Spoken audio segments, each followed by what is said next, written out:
Assalamu alaikum and welcome back to our channel, Pakistan Zindabad, the next world superpower. Today, we are jumping straight into a truly fascinating and, let's say, a very ambitious roadmap. Ambitious is definitely the word for it. We're looking at a huge conceptual framework. We are.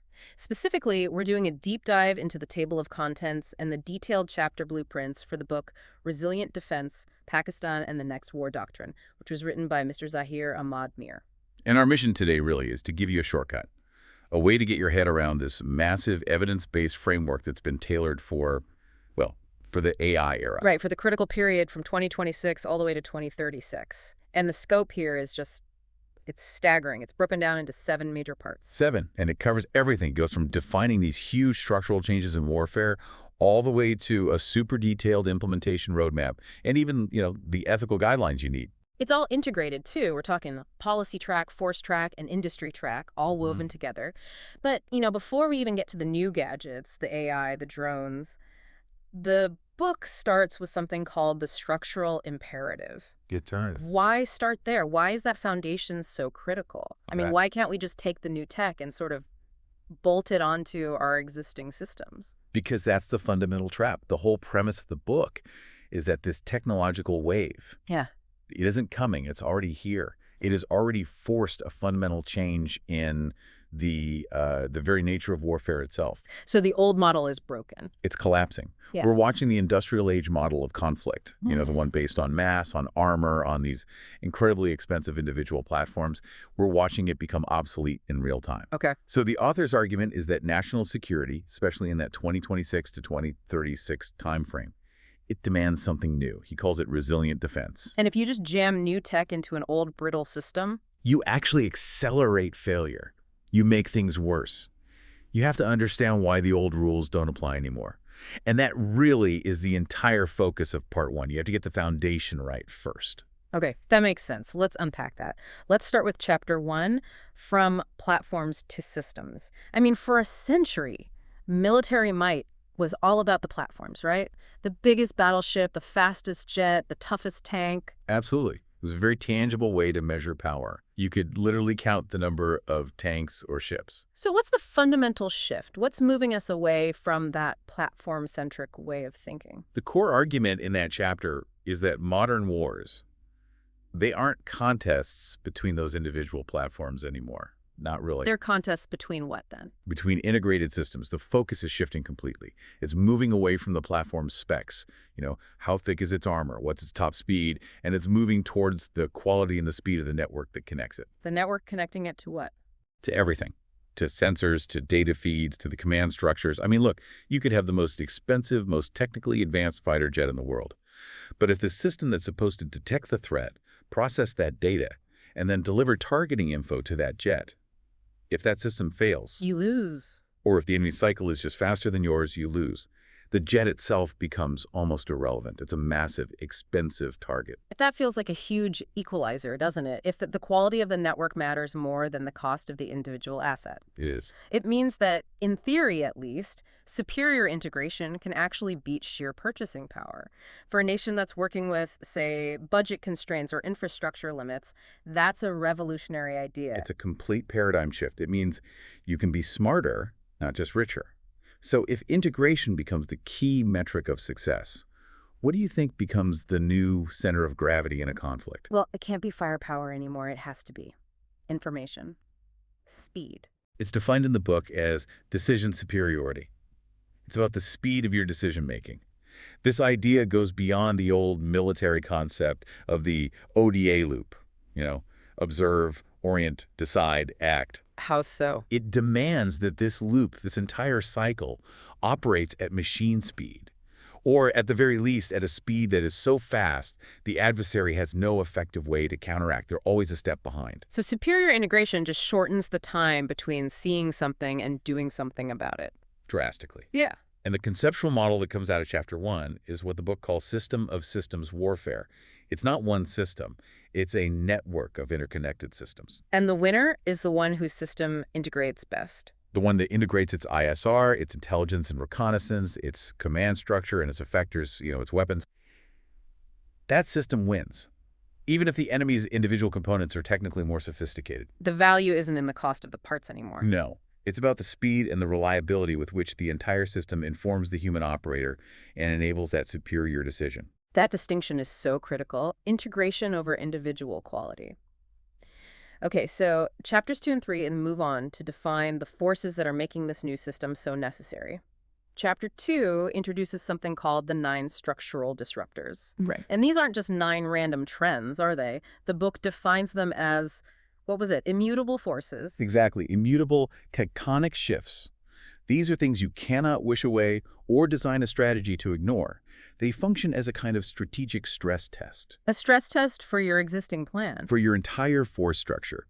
The book basically demands that planners stop just updating their shopping lists for new hardware. You have to start designing resilience against these fundamental structural changes, and they affect everything. Like what? Everything from how you protect critical infrastructure all the way to how escalation might play out in the region. These disruptors force planners to use what the book calls a Pakistan planner question box to really re-examine everything from first principles. And the core test is, can you adapt? Can your current military bureaucracy, your procurement system, can it adapt to all 9 of these disruptors at the same time? If the answer is no, then your structure is brittle, and it's basically guaranteed to break under the pressure of a real war. Okay, that's a stark warning. Then Chapter 3 takes on a term we hear a lot, multi-domain operations, or MDO. It often gets lost in a lot of military jargon. It really does. The common idea is the MDO just means you combine your air, land, sea, and cyber forces. But this framework seems to have a much sharper, more precise definition. It does, and this is a really important point. The core argument here is that MDO is fundamentally about decision compression. It's not just about domain ownership. Unpack that for me. Decision compression. If you define MDO as just combining domains, you end up with what you had before. Yeah. Siloed forces that are just, coordinated a bit better. You have meetings. Well, the Air Force talks to the Army. Exactly. But true MDO, as it's defined here, is about collapsing the time and complexity within what's called the kill chain. That's the sequence from finding a target to neutralizing it.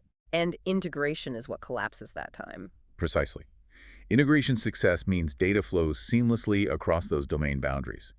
From a satellite to a cyber unit to an artillery battery on the ground, you eliminate all the friction, all the delay.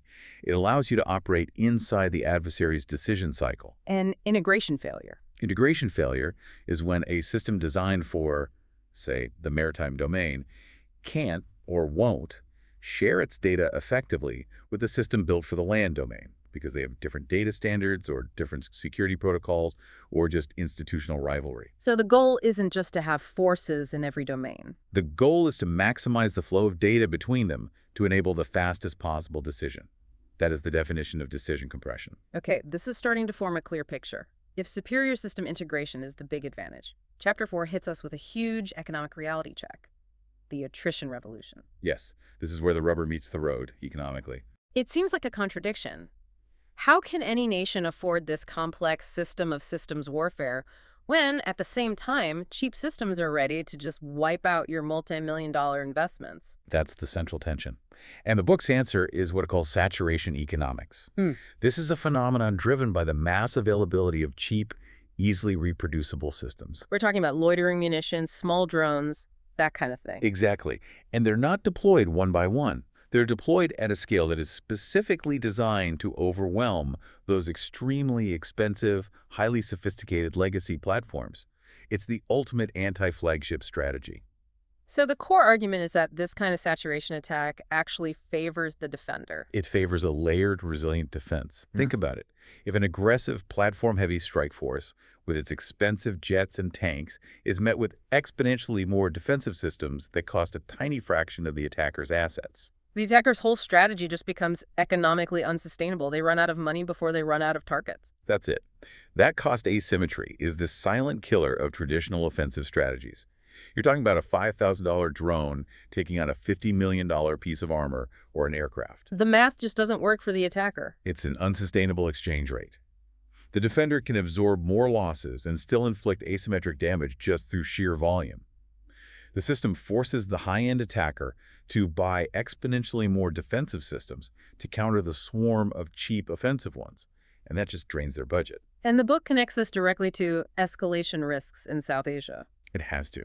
Because if these cheap, mass-produced defensive systems become everywhere, ubiquitous, then the temptation to use them en masse in a crisis goes way up. Which raises the baseline intensity of any conflict. And it makes de-escalation almost impossible because the volume of fire is just so high. So the doctrine demands an attrition-aware deterrence logic, a strategic posture that expects and prepares for immediate, massive attrition from day one. It prioritizes survivability and redundancy over some kind of big offensive spectacle. That's a huge shift in thinking. So moving into part two, we shift from the big structural why to the specific technological capabilities, the what. It starts with chapters 5, 6, and 7, laying down the foundations. Chapter 5 is on foundational awareness. Right. Why is continuous awareness presented as the absolute bedrock of this entire framework? The core argument is, well, it's simple, but it's completely non-negotiable. You cannot defend what you cannot continuously see. Foundational awareness, which includes space assets, ISR, persistent sensing, it's the fundamental prerequisite for ever achieving that decision superiority we talked about. Because if your ability to see is intermittent, Then your ability to make decisions is intermittent. And in an era of systems warfare, any gap in your awareness is a catastrophic window of vulnerability for the enemy to exploit. so this chapter mandates the creation of an ISR resilience checklist. What does that mean exactly? It means ensuring that your awareness isn't just continuous, but that it's specifically designed to be resilient. It has to be able to survive attempts by the enemy to jam it, to blind it, or to degrade it. You have to assume they will try, and you have to build your system to withstand that. But the reality of any modern conflict is that perfect visibility is a fantasy. Someone is always going to be trying to jam you. Always. Which brings us to chapter 6, which is about normalizing degraded operations through electronic warfare, or EW. What's the doctrinal failure the book is trying to fix here? The doctrinal failure is this widespread and often unspoken assumption of perfect connectivity. Planners just assume the network will always be there, the GPS will always work. And the framework says that assumption has to be totally eliminated. From all planning, from all training. The starting point has to be that in any near-peer conflict, the electromagnetic spectrum will be contested. GPS will be denied. Communication links will be heavily jammed. So EW isn't a specialist capability anymore. It's the operational environment itself. It's the air you breathe. And to survive in that environment, the system must produce and enforce an EW resilience training doctrine. So you train for the worst case scenario. You train for the expected scenario. Your forces must be trained to default to operating effectively when they are degraded, when they are contested, and when they are disconnected. That ensures the entire military system doesn't just collapse the moment some sophisticated jamming starts. You bake resilience into the people and the procedures. And that idea of continuous operation then extends into the non-kinetic world with Chapter 7 on cyber resilience. The book seems to insist on elevating this from just a technical IT problem to a national security imperative. Why? The core argument here is just uncompromising. Cyber resilience equals national continuity. It's not just that modern defense relies on network systems. It's much bigger than that. You're talking about civilian infrastructure. The nation's ability to function. Its power grids, its banking systems, transportation, supply chains. It all hinges on digital infrastructure. A successful cyber attack on that critical infrastructure can paralyze a nation just as effectively as a kinetic strike. And if the nation can't function, defense is impossible. Exactly. So the output from this has to be a sophisticated, critical infrastructure cyber defense framework. It demands that cyber resilience is a whole-of-nation requirement. It's not something you could just relegate to a military IT department. It's everyone's problem. Okay, so if those 3 chapters, awareness, EW, and cyber are the foundations, then Chapter 8, engagement at scale, is where that attrition revolution becomes an operational reality. It focuses specifically on drones and loitering munitions. Yes, this is the most immediate, most urgent doctrinal necessity discussed. It's the here and now problem. It sounds like the first real field test for the entire resilient defense concept. In many ways, it is. And the core argument is simple, it's direct, and it's non-negotiable. Layered counter-drone defense is unavoidable. Why layered? Why can't you just have one really good system? Because of saturation economics. Relying on a single, expensive solution like one big, high-end missile defense system is futile.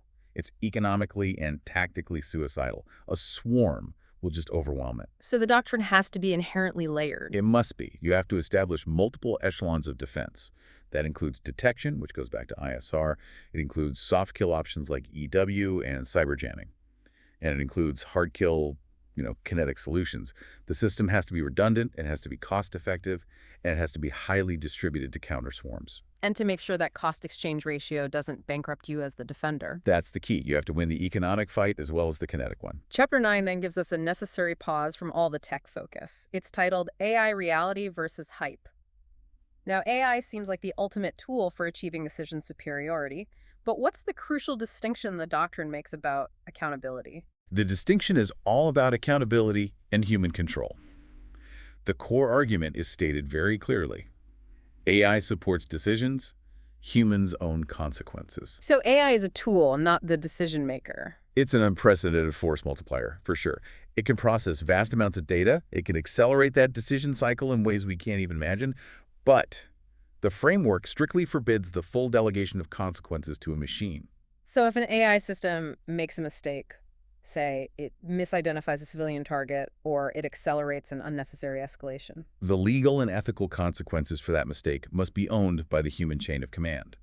The machine can't be held responsible. A person has to be. so the output is a mandatory AI accountability model. Yes, Yeah. and that model has to be legally and ethically defined before you field these systems, not after an accident happens. Mm. This is all about preventing strategic accidents, and it forms a direct bridge to the ethics section later in the book.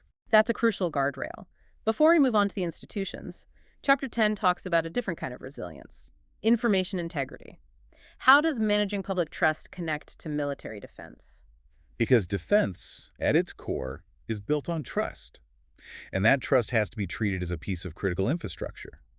If the citizens of a country lose trust in their government, in their institutions, in the information they're receiving, If information integrity fails, then national cohesion fractures. And the core argument is information integrity underpins security. A military force, no matter how advanced it is technologically, cannot effectively defend a nation that is dissolving from the inside because of coordinated disinformation or information warfare campaigns. so what's the solution proposed? A citizen-centric information resilience framework. It's about linking national security back to empowering and protecting the information environment for the people the military is supposed to serve. Now let's talk about the environment itself. Chapter 12 discusses the technology escalation trap, specifically in the context of South Asia. We have the speed of MDO, we have the saturation of cheap drones. How does all this new tech increase the risk of miscalculation? The trap is that technology, especially speed and volume, it dramatically accelerates miscalculation. It just reduces the time that leaders have for verification and de-escalation. Right. In a hair-trigger environment like South Asia, faster sensors and quicker response times mean planners have less time to confirm intentions before they feel they have to react. Exactly. And the core argument of the chapter is that technology accelerates miscalculation unless it is designed defensively. So the solution is something called stability by design. What does that mean? It means the doctrine has to intentionally embed defensive, stabilizing postures right into the architecture of the force. You have to prioritize resilient defense and survivability over aggressive, deep offensive strike capabilities that could tempt an adversary into a preemptive strike during a crisis. So the goal is to make sure your deterrence posture is inherently defensive. Yes, to calm crises, not inflame them. But isn't there a risk there? Doesn't focusing so heavily on defensive resilience, doesn't that risk signaling weakness? Especially in a region where deterrence is often based on showing off these big, high-end offensive platforms. That is the fundamental strategic tension that the book tackles head-on.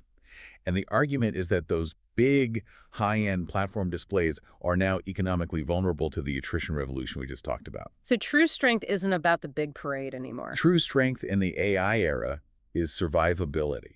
The only credible deterrent, the book argues, is a force that is so resilient, so distributed, and so capable of absorbing a first strike that an attack becomes prohibitively expensive and ultimately futile for the adversary. It's a shift from deterrence by punishment, threatening to hit back, to deterrence by denial. Deterrence by denial, exactly. You're denying them the victory they seek. That pragmatic thinking is really driven home in Chapter 14.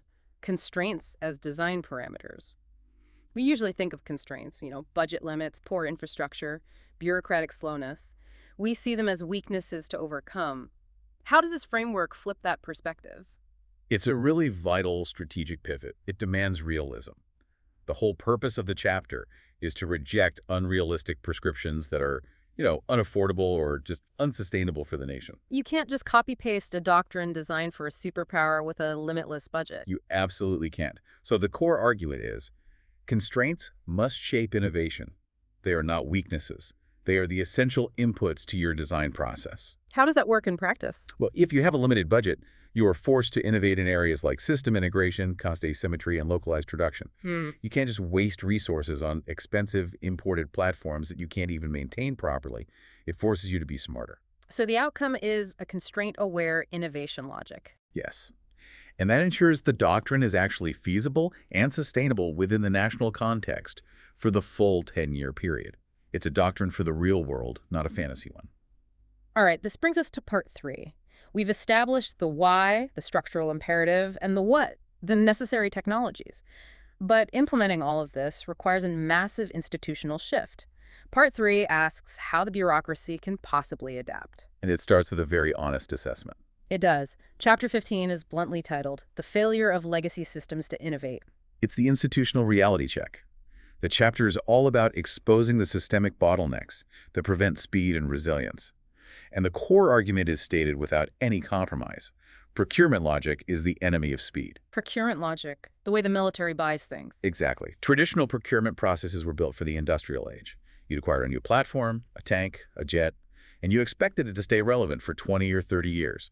That process, from idea to fielding, could take 5 to 10 years. And in the AI era, where software, sensors, and counter-drone tech evolve every 6 months, a 5-year acquisition cycle is a guarantee. It guarantees that your technology will be obsolete before it even gets to the field.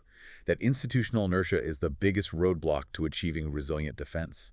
It's not a technology problem, it's a bureaucracy problem. So the solution isn't just trying to reform the old bureaucracy, which is always slow and often fails. No, it's about creating something new. Which brings us to chapter 16 and 17, which introduce the Unit X pattern and the proposed solution.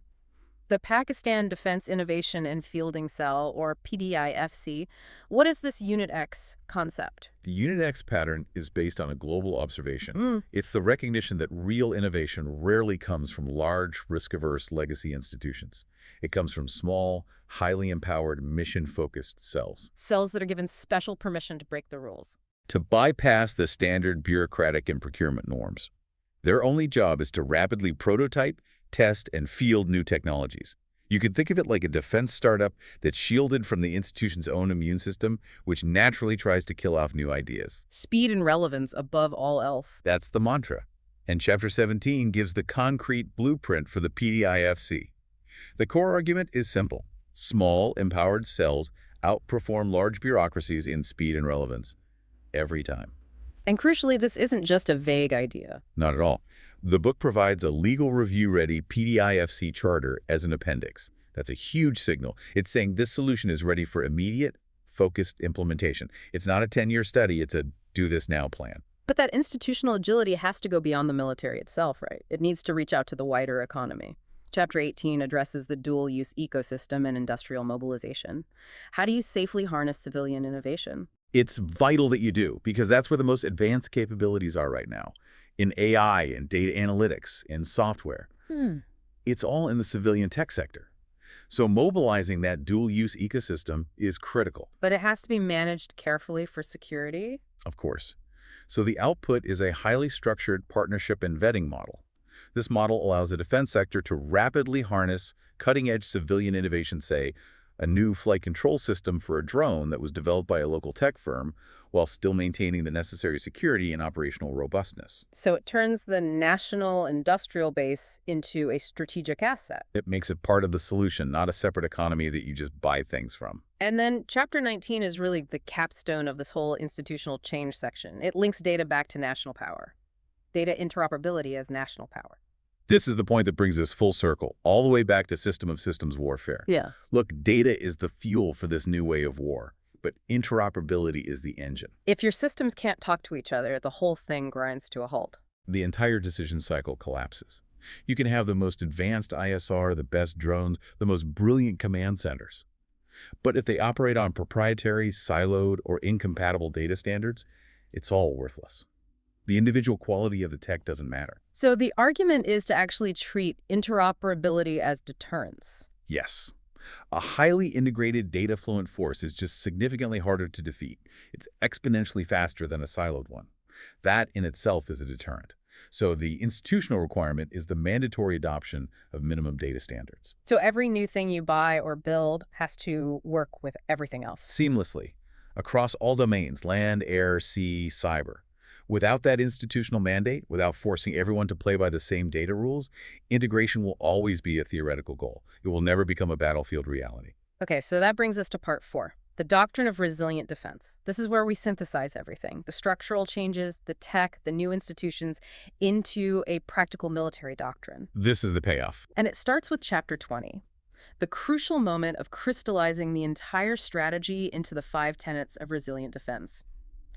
Why is it so important to have a simple, memorable framework like that? Because doctrine is completely useless if it just sits in a textbook on a shelf. It has to guide the culture, the training, the entire operational philosophy of the force. It has to be something people can actually remember and use. Exactly. If the doctrine is too verbose or complex, it cannot be internalized. And it certainly can't be applied under the extreme stress of wartime. So the 5 tenets provide the essential, universally understood core of the whole book.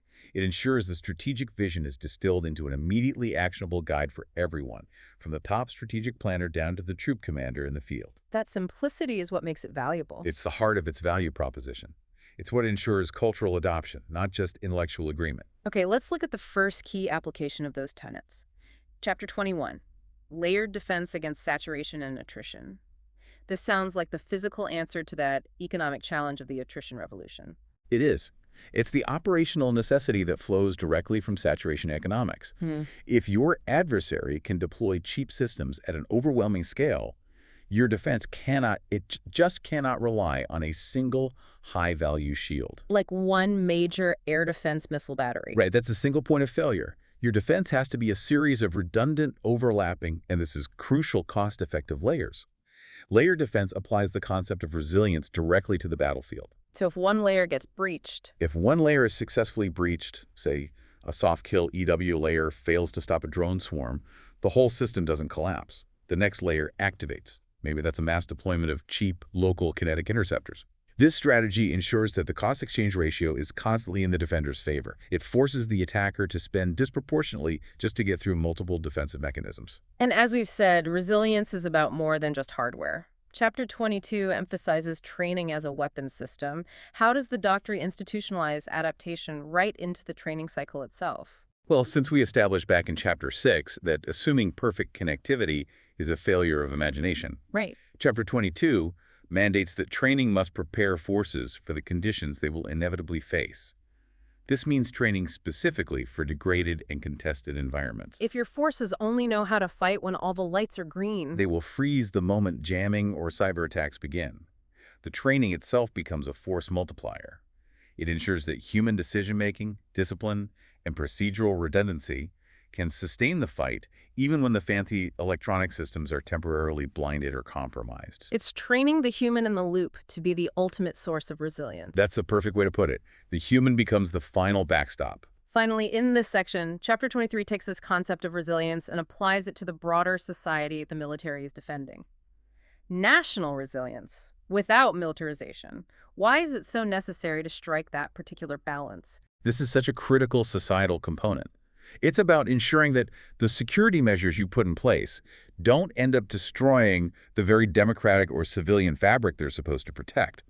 The purpose is to build resilience into society itself. Things like secure food supply chains, reliable energy, resilient financial systems. All of that. Sure. But without resorting to the militarization of civilian life. This links directly back to the themes we saw earlier, like information integrity in Chapter 10 and citizen-centric security. So it's about empowering society, not controlling it. Precisely.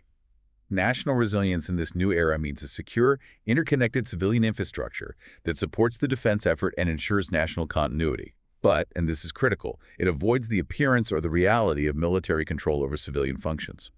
It's about building societal strength. This has been an incredibly detailed and comprehensive deep dive. We've gone from the shift from platforms to integrated systems to the economic reality of the attrition revolution, the institutional need for the PDIFC, and now the final doctrine of resilient defense. What's the main arc here? What's the thread connecting it all? The main arc, I think, centers on overcoming inertia. The structural changes we talked about in Part 1, they all demand speed.